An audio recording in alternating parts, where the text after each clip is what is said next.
And now, Drop the Dead Donkey.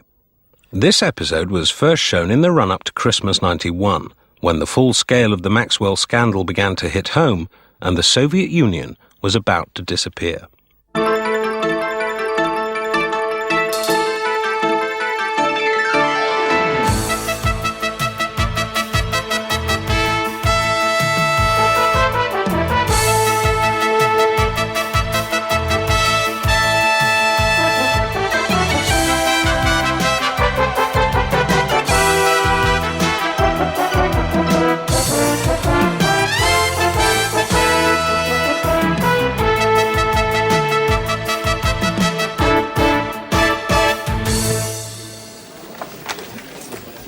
Right, more reactions to the fact that 25% of 7-year-olds can't read.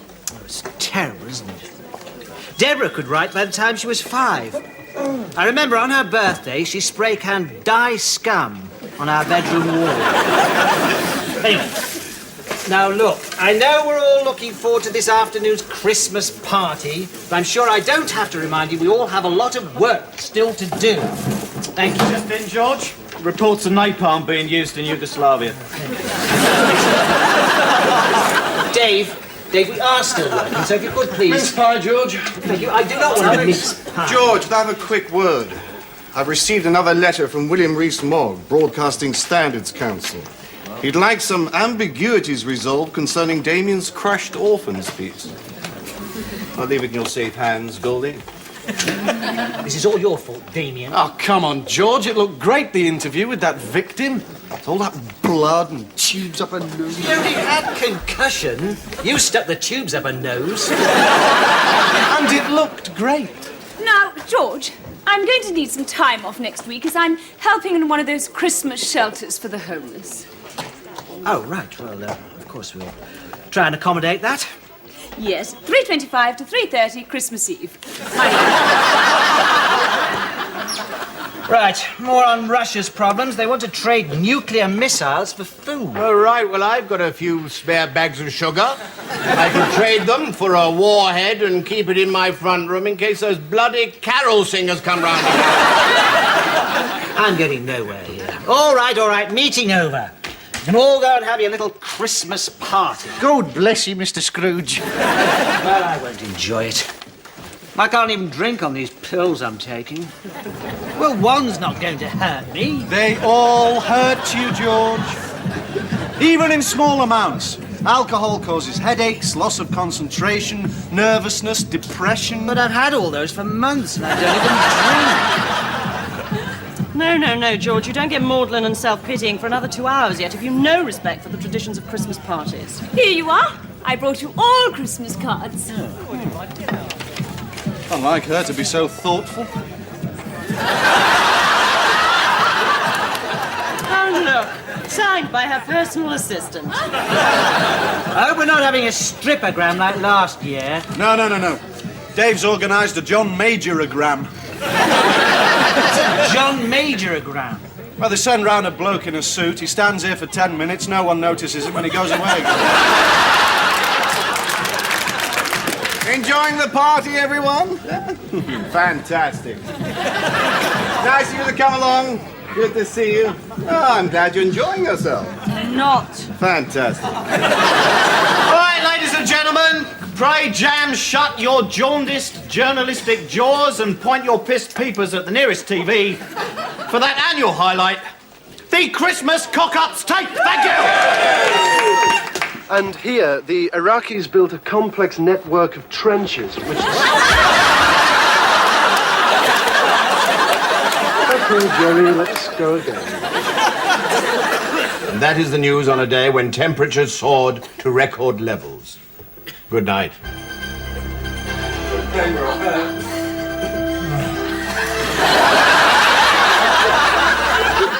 George, it's not often I complain, but why have I been given the mad cow item? And it is in areas like this that the illegal security guards operate, with their strong-arm tactics, untrained personnel, and vicious attack dogs. We've already been thrown off their premises twice.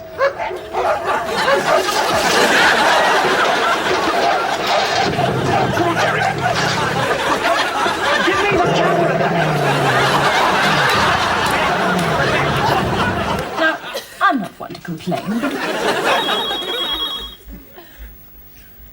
Sally, I think George wants you.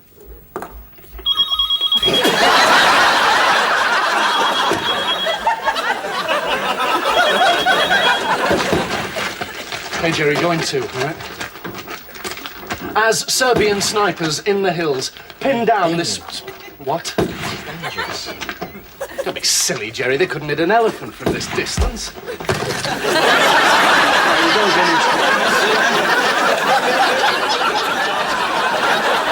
George, no, I'm not one to complain. Look, for goodness sake, stop whinging, Jerry. I mean, what could possibly go wrong? All right, now in two. Here at this crocodile farm...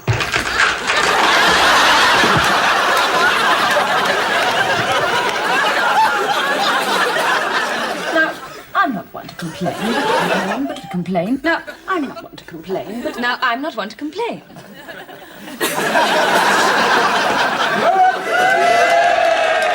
Hello, Newtowns, if I may. I'd just like to make a little speech about teamwork. So you enjoy that, Sal? Oh, yes, I like seeing 3-year-olds have a good time. Hey, you want to be careful, mate. You know you kill 300 brain cells with every sip. Yeah, that's 600. Yes, well, that's why I don't drink. Very wise. Well, half a shandy could wipe out the whole brain. Right!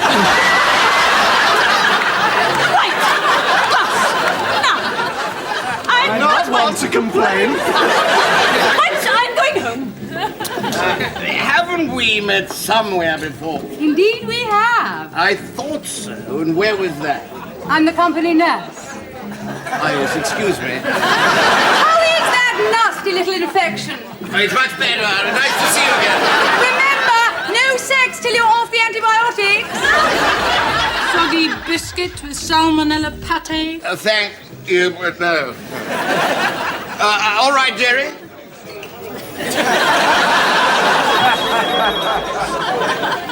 Hello?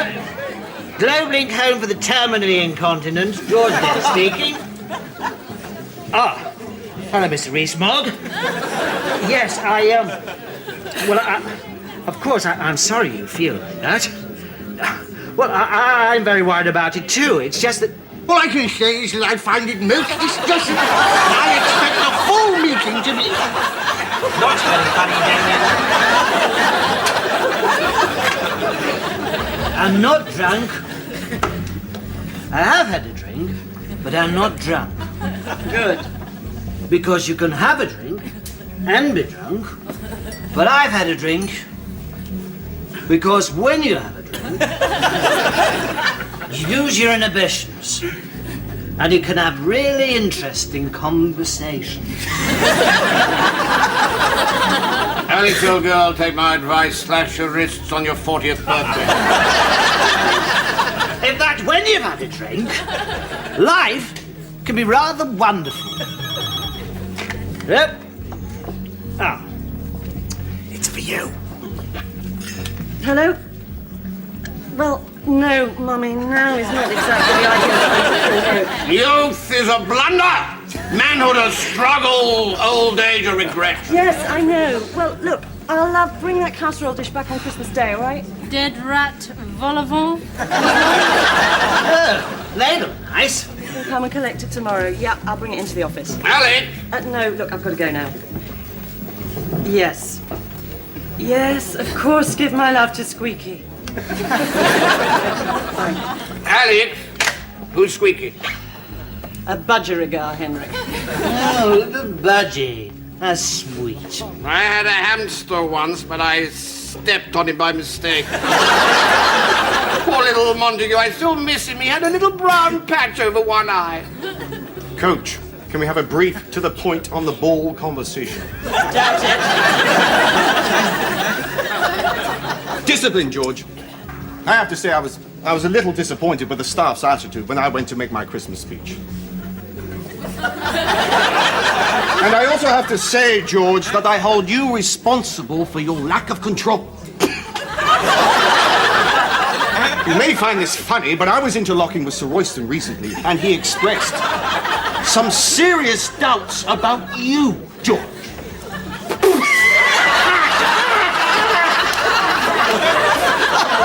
I'll speak to you tomorrow.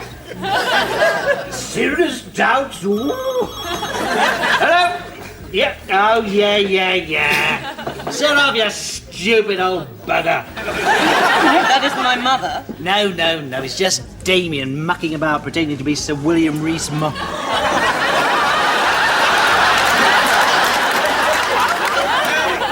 I suppose we're all hamsters in the great wheel of life. What do you want for Christmas, little girl? A Kalashnikov. Sod this for a lark. Bug it if I'm going to be the only one who's sober. Cheers.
Oh, shit.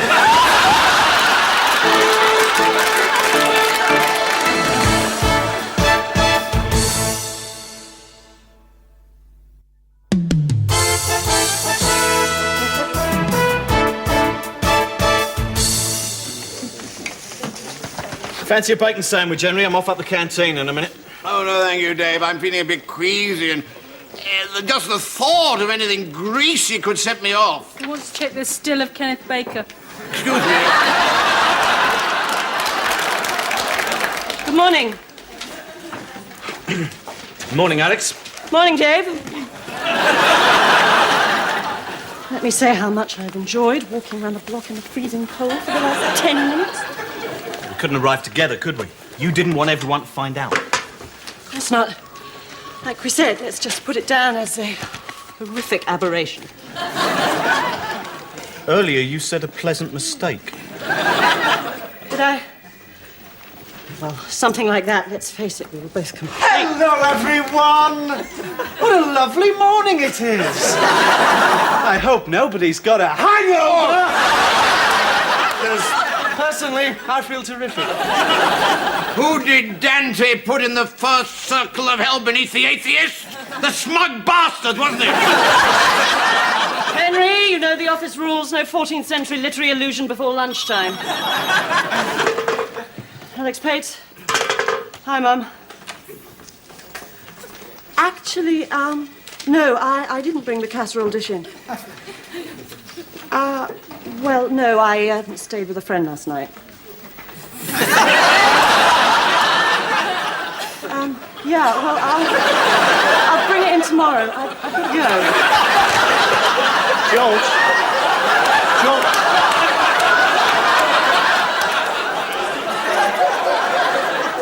I noticed you and Alex left together last night. Yeah, we shared a cab. It's just that she said on the phone to her mum that she spent the night with a friend. No, Damien, we didn't, all right? I was only wondering. Yeah, silly idea, really. Why silly? Well, not silly, maybe, but pretty unlikely, isn't it? Well, I because Alec's a very attractive, very successful woman. You saying she's too classy for me? No. Well, maybe just a bit.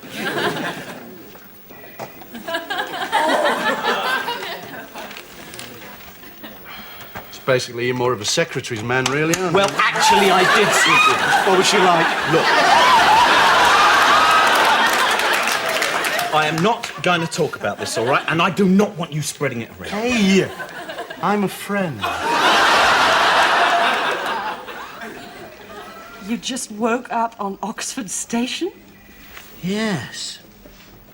I suppose I must have fallen asleep on the train. Oh, dear. All the way to Oxford, and I've only got a zone 1, 2, and 3 phone. I don't remember a thing. Did I end up in a curry house? No, you ended up in a curry, face down. That would explain the smell. I think it must have been a lampasander. Now all I've got to do is work out where I got this from.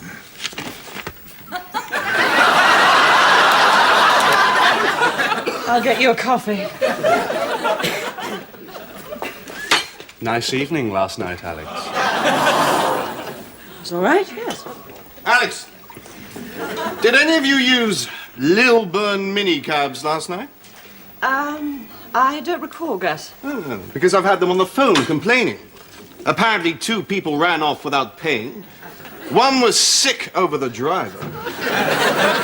And a red-haired gentleman made a number of obscene suggestions to the female receptionist. Disgusting. I'm going to hold an investigation. Quite right. So what was she like? Thanks, Damien. Thanks a lot. He winkled it out of me. Marks out of 10, Dave. And so did she. Look, I have nothing to say on this subject. Yeah, I tell you, it was a disaster. It was not a disaster. I always knew she was frigid. She was fine. Oh, so it was you that couldn't manage it, eh? I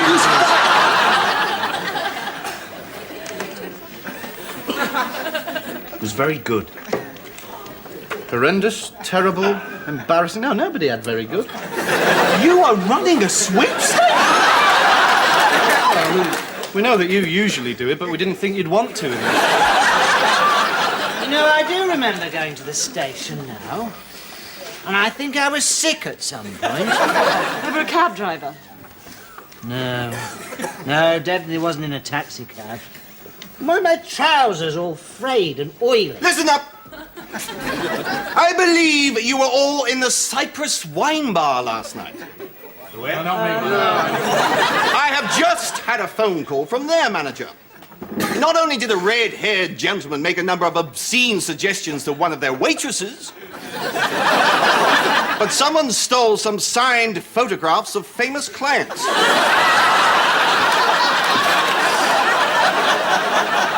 Now, I shall have to open a file on this. I want to talk to you, George, about your phone call from William Rees-Mogg.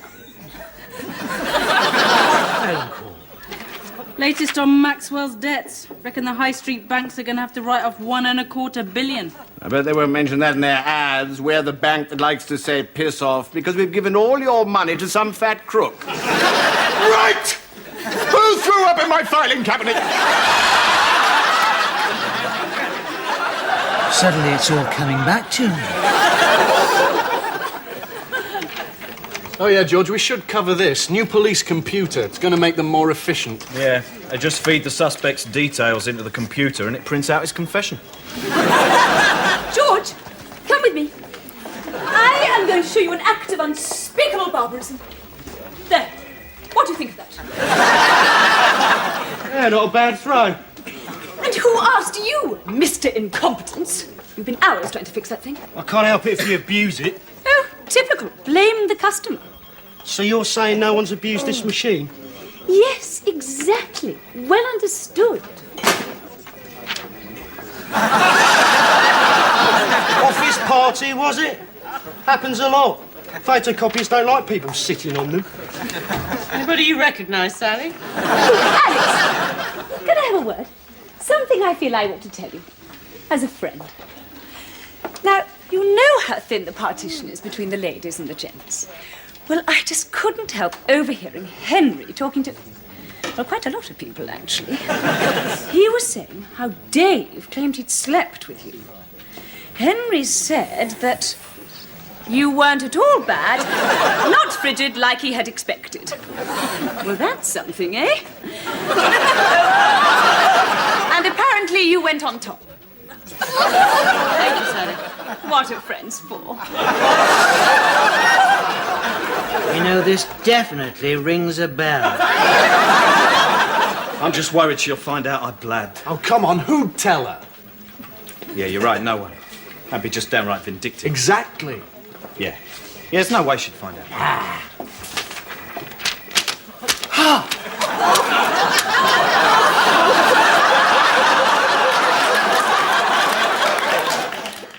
Some friend you are. You've put my life in danger. Oh, come on, Alex isn't that vicious.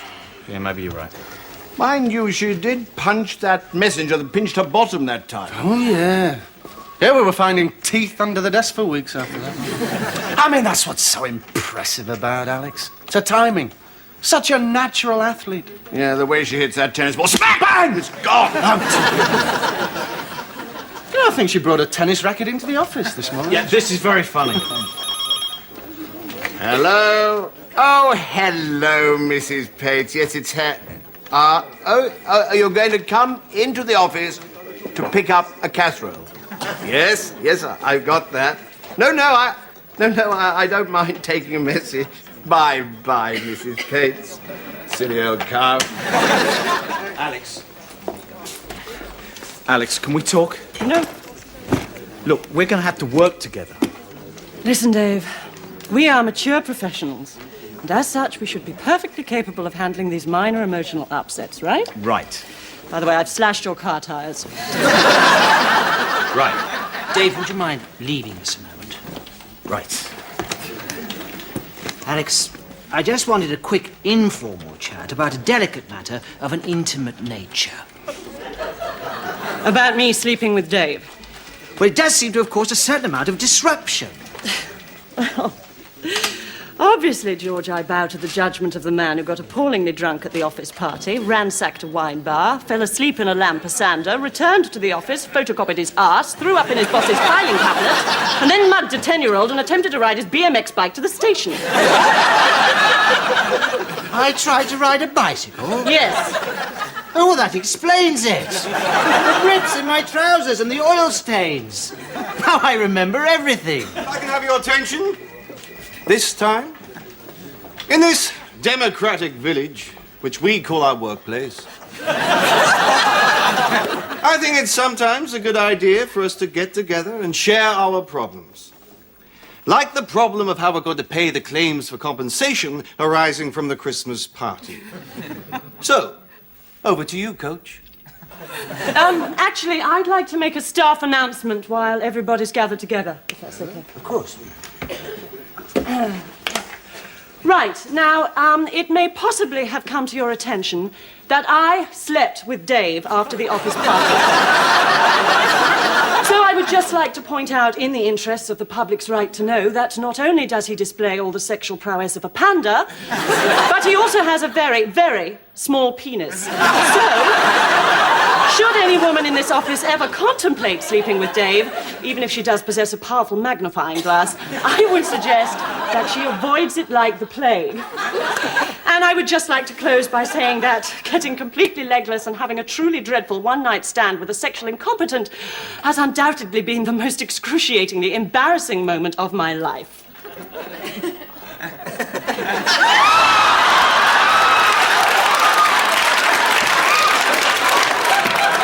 Hello, Mummy.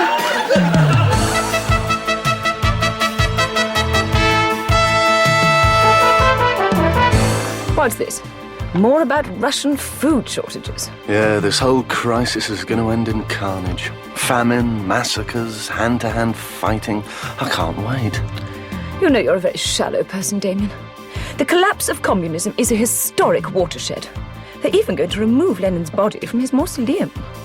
Wonder what they'll do with him. They'll probably eat him. Of course, none of this turmoil would have happened if Gorbachev hadn't made that one big mistake. Oh, right. Not instituting reforms fast enough. No, not having cosmetic surgery. You really can't expect people to follow you if you've got an off-putting blemish on your head.